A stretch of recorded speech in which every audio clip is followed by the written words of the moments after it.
Assalamualaikum warahmatullahi wabarakatuh. Salam dan bahagia. Alhamdulillah bertemu lagi dengan saya Cik Sunandi. Kali ini kita akan membahas tentang pembelajaran berdiferensiasi. Apa itu pembelajaran berdiferensiasi? Mari kita bahas step by stepnya. Pengertian daripada pembelajaran berdiferensiasi adalah usaha guru untuk menyesuaikan proses pembelajaran di kelas untuk memenuhi kebutuhan belajar murid. Nah, kita garis bawahi yaitu memenuhi kebutuhan murid. Lantas apa saja kebutuhan murid itu? Gitu ya. Kebutuhan murid setidaknya ada 3 hal. Yang pertama adalah kesiapan belajar, yang kedua minat murid, yang ketiga adalah profil belajar murid. Itu berdasarkan dari Tomlinson ya. Selanjutnya, kesiapan murid itu seperti apa atau apa itu yang dimaksud dengan kesiapan murid? Kesiapan murid adalah kapasitas untuk mempelajari materi, konsep atau keterampilan baru. Yaitu kita harus tahu, harus paham siswa sudah sampai di mana, apakah sudah memahami atau belum. Kalau sudah memahami sejauh mana sehingga kita memberikan pembelajarannya sesuai yang dia inginkan, sesuai dengan yang ia butuhkan gitu ya. Yang kedua, minat murid. Minat murid merupakan keadaan mental yang menghasilkan respon yang terarah kepada sesuatu atau objek tertentu yang menyenangkan dan memberikan kepuasan diri. Yang ketiga adalah profil belajar murid. Yang dimaksud dengan profil belajar murid adalah untuk memberikan kesempatan kepada murid untuk belajar secara natural dan efisien.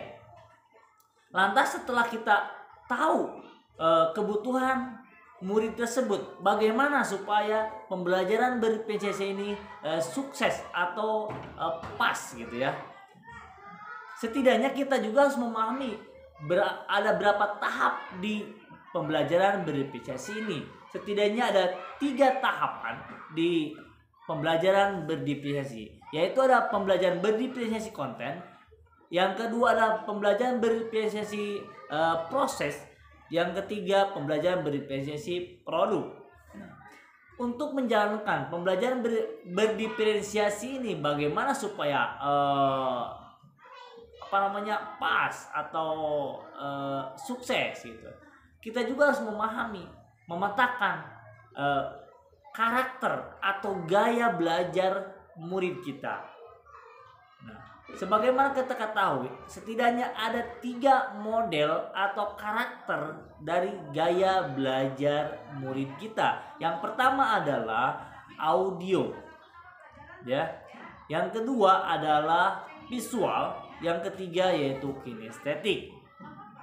Nah, setelah kita bisa memetakan gaya belajar murid kita, setidaknya kita bisa memahami media atau strategi apa yang kita gunakan agar pembelajaran kita bisa diterima dengan maksimal oleh murid-murid kita.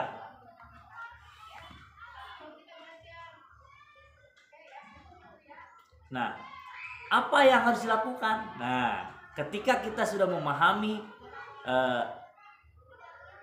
kebutuhan murid, kemudian gaya atau karakter daripada belajar murid kita, tentunya kita harus menyediakan materi yang baik, kemudian media pembelajaran dan strategi pembelajaran yang dapat diterima oleh 3 gaya belajar tersebut. Contohnya begini, ketika kita mengajar tentang kebetulan saya PAI, mengajar tentang surat, misalkan surat Al-Quran, misalkan di kelas 5 ada materi Quran surat Atin. Kalau kita hanya menggunakan memenuhi salah satu gaya belajar anak kita, misalkan audio, kita hanya melantunkan ayatnya, sementara kita tidak menampilkan ayatnya, hanya membacakan, mereka mendengarkan, mereka akan kebingungan. Nah, ketika kita sudah tahu belajar gaya ketiga belajar tersebut, ada audio, ada visual, dan kinestetik, setidaknya kita bisa menyiapkan video misalkan, atau kita menyiapkan teks, tapi kita juga menunjukkan ini Bismillahirrahmanirrahim, ini ayat pertama, ini ayat kedua, ayat ketiga, dan kita juga bisa memberi kesempatan kepada murid kita untuk tampil ke depan, untuk menunjukkan ayat yang pertama dan kedua dan selanjutnya gitu kan. Atau misalkan kita menampilkan video bagaimana membaca Al-Quran itu yang baik, bagaimana adabnya dan sebagainya, sehingga pembelajaran, strategi pembelajaran yang kita gunakan cocok untuk anak-anak kita, untuk siswa kita, untuk murid kita gitu. Kenapa demikian?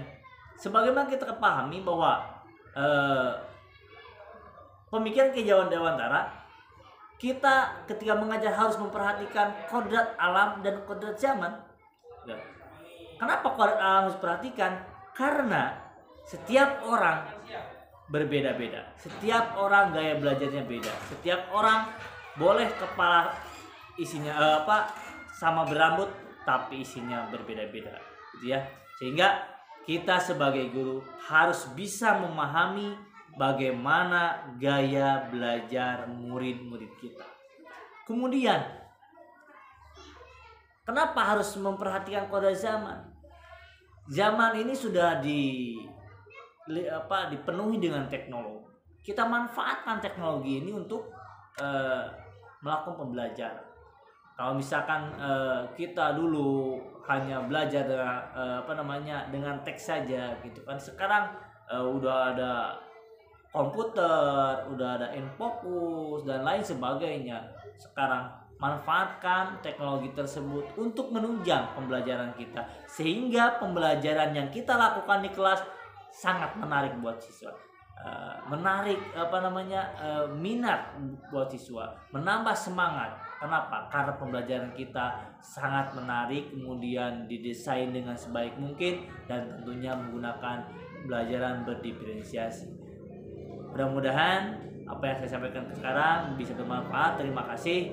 Assalamualaikum warahmatullahi wabarakatuh.